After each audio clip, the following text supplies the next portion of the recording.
And we're back with some more Hartford Whalers franchise mode in FHM 8. And in this one, we're going to get through the rest of the offseason of year number 3, heading into year number 4. I did approach Marion Stasny in free agency, so the third brother, or actually, he's technically the first brother. I believe he is the oldest at 29. So presuming we do get him, we'll have Anton Stasny, Marion Stasny, and Peter Stasny all on the same team, hoping they can work some magic together. But besides Stasny, there's not really anyone of interest. There's a 3.5-star potential goaltender in Jensen. He's 22. He's only a 1-star ability, though. And besides that, we already have Mike Vernon in the pipeline. He's 3 years younger than Jensen, so I don't feel a need to go after him, at least not right now. So just given the lack of depth in free agency, I don't think I'll be making any more moves there, as it's not like any player there could really drastically improve our roster to be better than it is now, just given the fact that there are no players above 1.5-star ability here. Of course, there are some players with the potential, like Miroslav Freiser. Actually, he looks pretty good. He's only 22 as well. Does he have any rights? Nope, he's a free agent. He's an unrestricted free agent. It says restricted free agent there, but here it says free agent. It says no team has his rights, so I assume that means we're good to approach him. So we'll see if he accepts our offer. We have 2 1.5-star talents on offer right now. Obviously, that's not really going to be enough to improve as a team, but at the very least, we'll get an additional young guy in there, plus a third Stasny brother, so you can't go wrong there. But I think that is about all I'm doing in free agency. We, of course, already made our staff changes with the defensive coach and the goalie coach last year. And then I believe at the end of the last episode, we hired Jack Ferreira, our new head coach. Nothing spectacular, but he does have a balanced physical preference, which is what I was really looking for. And of all of the balanced physical preference coaches, he is the best one. Or the best one that was on the market anyway. So I think I want to see what he is able to bring to the team before I really do anything drastic about changing the roster. I mean, I know that the past couple of years in the playoffs have been, we've just been steamrolled basically. But you have to keep in mind that was with the head coach that had an offensive preference of very offensive and a physical preference of very non-physical. So this is going to be a drastic change in system for this team. So I would like to see how we simulate with Jack Ferreira as our head coach before doing anything too crazy or before doing anything like trading guys like Stoughton or Rogers or Howe. But if a good trade opportunity presents itself, then I certainly will not shy away from it. That's the approach I'm taking here going into the draft of 1982. All right, here we go. Draft of year number 3, now underway. Where are we picking? We will be picking at number 15. Ooh, it's kind of rough, especially in a 21-team league. Yeah, I can't see us getting any players who are really going to be making a big impact here. There's Brett Hull, there's Scott Stevens, there is Ron Hextall, Dave Andrechuk, who's already a 1.5-star ability. So a few good players in there, but unfortunately, I don't think anyone that's going to fall to us. It doesn't look like. And there's 12 rounds of this. Oh boy, oh man. I'm not liking the depth of this draft. Oh boy, this is rough.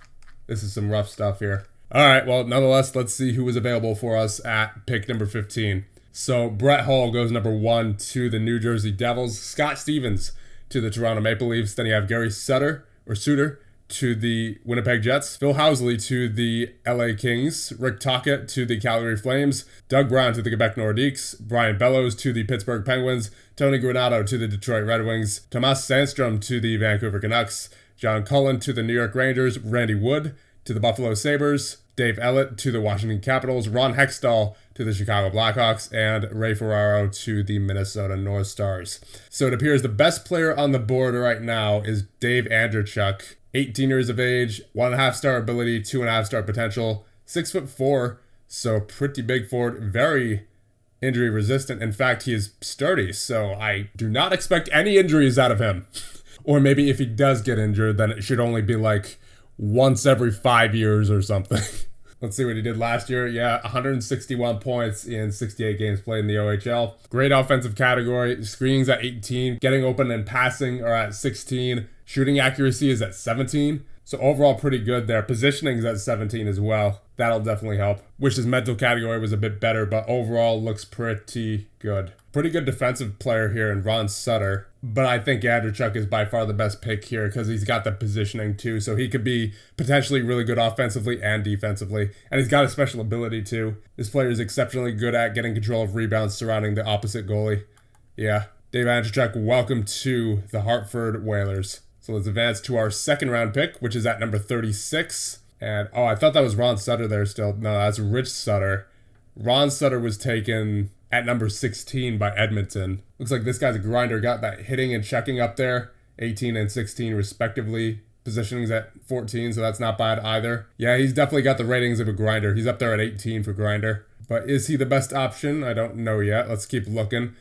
Gary Nyland, 1-star defenseman, 1.5-star potential. So he may not get much better than this, unfortunately. But he should at least be able to hold his own defensively in the NHL. So maybe a solid number 6 defenseman. I don't know. There's not really much at this point already. Like, we're only in round number 2.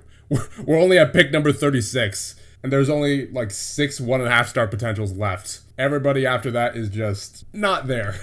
So this is going to be a relatively short draft, I have a feeling.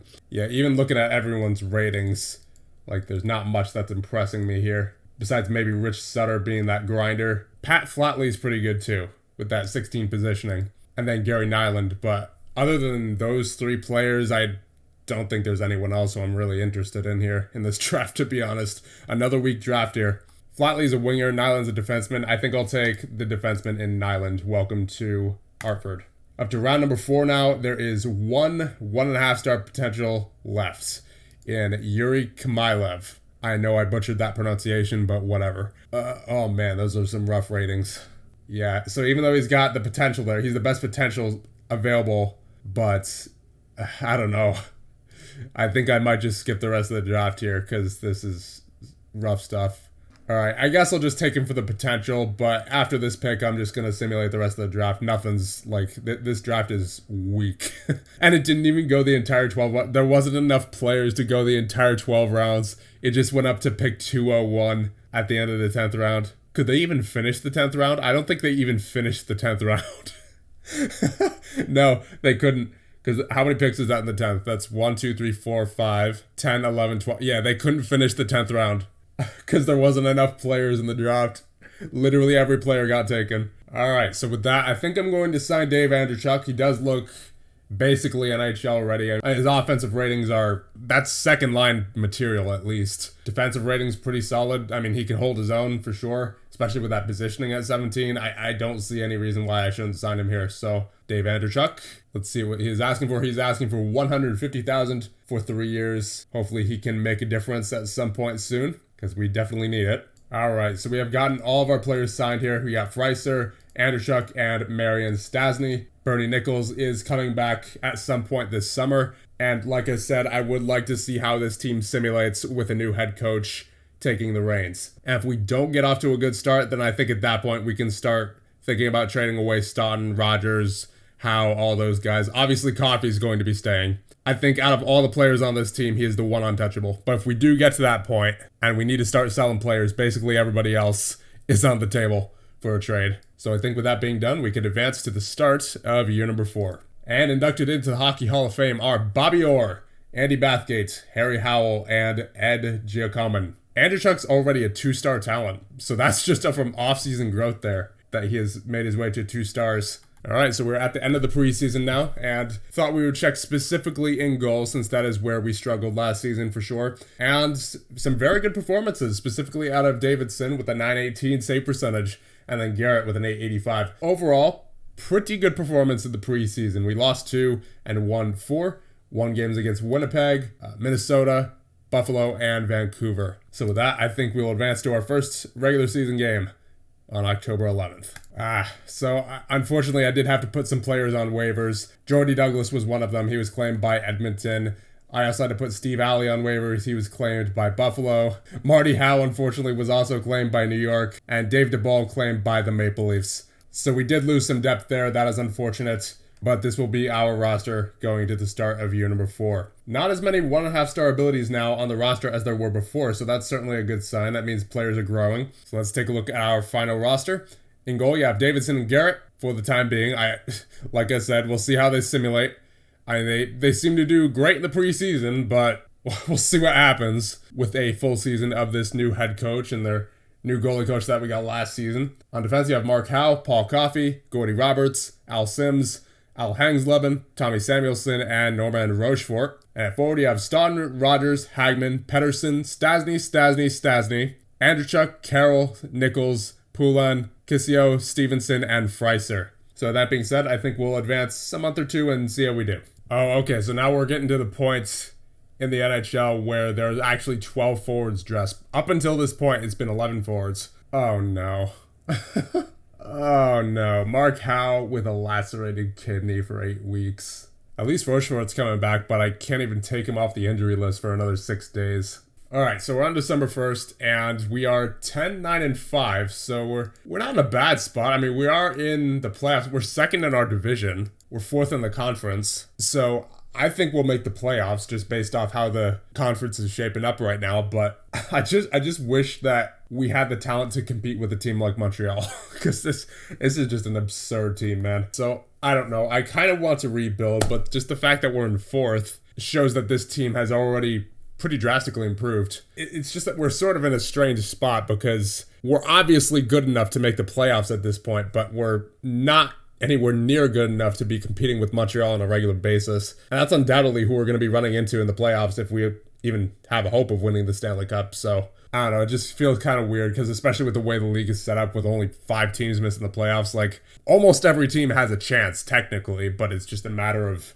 maximizing that chance. And against other teams like Edmonton and Montreal, we don't stand much of a chance. So let's check out the team stats here. Goals for, we are 11th in the league with a 3.67. I mean, yeah, we kind of expected that going from a very offensively based coach to a standard coach. However, we are 9th in the league for goals against per game with a 3.54.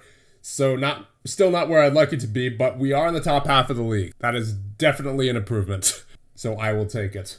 Face-offs, we're actually not that good. We're 50%, 13th in the league in the bottom half. Power play is 11th in the league with a 24.6. Penalty kill is actually top 4, 82.4. So overall, we seem slightly above average, which makes sense given our record. We're 10-9-5, which is slightly above 500. So we're definitely not doing bad. And I know we can compete with most teams in this league. It's just the top teams that really worry me, considering, take a lolook at these records. Montreal's 16-5-3, Boston is 15-3-3, Edmonton is 17-6-2, Philly is 17-5-1. I mean, there's it wouldn't surprise me if those were the top 4 teams in the playoffs this year. I mean, of course, I want to believe we can make it that far. And with this new coach, at least we seem to be stable. We're not exactly an offensive juggernaut anymore, but we're not giving up goals left and right either. So, I guess at this point, I think the best thing we can do is just see what happens going up to the trade deadline and then just see where we go from there. Maybe we'll start the rebuild. Maybe we won't. I don't know. It'll depend on the situation. But it's definitely strange building a team in this time period, though, because as long as you're not the worst of the worst, you're technically in the running for the Stanley Cup, So if you want a really good pick in the draft, you basically have to intentionally be bad, because it's not like there's a draft lottery either. It just goes based off of league ranking, I'm pretty sure. Anyway, let's check out the player stats. You have Staunton with 26 points in 24 games. Obviously, he's not going to be at the pace that he was before, now that we have a new coach who has a standard offensive-defensive preference. Paul Coffey with 25 points in 24 games played, plus 10 as well. Rogers with 21 points, 20 for Hagman, 17 for Peter Stasny, 15 for Anton Stasny, 15 for Sims, 14 for Roberts, 13 for Pedersen, 12 for Kissio and Freiser, 11 for Poulin, 9 for Nichols, 8 for Andrechuk, 7 for Rochefort in 13 games played. Marian Stasny with 6 in 11 games played. Hangsleben with 3, same for Stevenson, 2 for Renault in 5 games. I had to sign him as a backup defenseman after the season already started. Then you have Samuelson with 2 and Carroll with 1 in 10 games. Now look in goal. Has Davidson? Oh, okay. I was gonna say. So Garrett in 16 games played, 2 shutouts, and an .895 save percentage. Much better. Thank you. And then Davidson in 11 games played with an .881. So still not quite where I'd like it to be, but definitely much better than last year. So actually that reminds me, let's check out the league average for goalie stats before we end things off here. So the average save percentage for a goalie who's played a minimum of 10 games so far seems to be around, I would say, 893, maybe somewhere in between like LaRoque and Bettard, so like maybe an 890 would be the average. And so far, Garrett sitting at number 8 with that 895 save percentage. So at the very least, he's above league average. So I am satisfied with him so far. But I think with that, we'll end things off here. And in the next one, we'll see what happens going up to the trade deadline. Like, I'm not sure what direction this team is going in, because we can obviously keep up with most of the league now, but it's just a matter of trying to catch up to the teams that are way ahead of us. And unfortunately, that's not happening without some sort of rebuild, you know? It just feels wrong to deconstruct this team when we are, as of right now at least, in a playoff spot, and most likely will continue to be. But at the same time, like, just the threat of Montreal and Edmonton and all those teams are just, they're huge. So we need to figure out what we're doing here, I suppose, going up to the trade deadline. Anyway, I'll end things off here, and the next one we will finish off the Year 4 regular season.